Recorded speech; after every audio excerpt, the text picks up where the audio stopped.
Good morning again.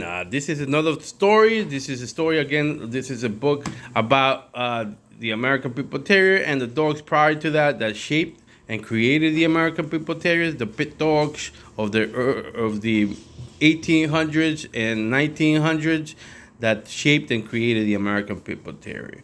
Again, I am doing this just to dispel the notion by some uneducated individuals that the American People Terrier was around in the 1700s. Only novice and really uneducated individuals believe this. There's so much information, so much history that shows you that these animals were being imported in the time of the Industrial Revolution, in the time, excuse me, when I guess boats had changed, had transformed into better vessels that could carry more people, more things. Not like when the boats that Christopher Columbus used to discover America. It's a huge difference. Anyway, this is a known story for many of you. The famous gas house dog. Let's read this.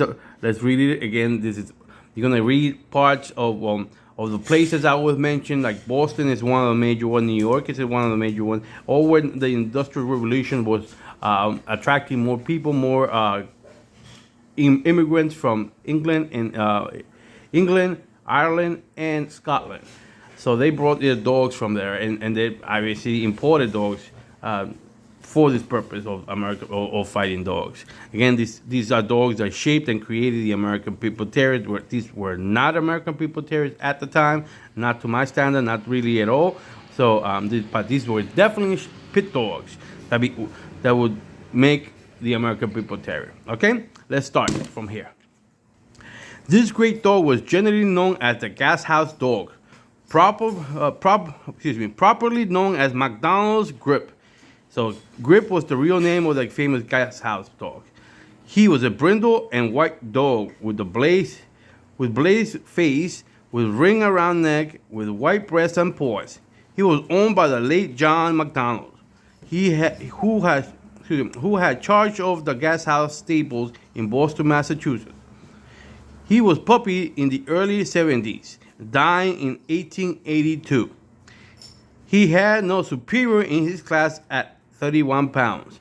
His most noted battle was the celebrated blind dog, which ended in a draw after 3 hours and 20 minutes.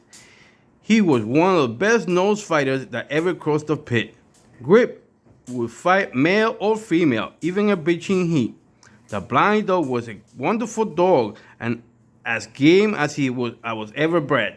The gas house dog was also considered, I lost my track, one of the greatest stock dogs. The only dog that could compare to him was Magog's Bob, better known as Bob the Fool. Sweeney's Fly, dam of Grip, was probably the greatest bitch ever in America. In addition to the gas house dogs, she produced the great Thornton Pete, which beat Jennings Crappie in something over 3 hours. She dying after the battle.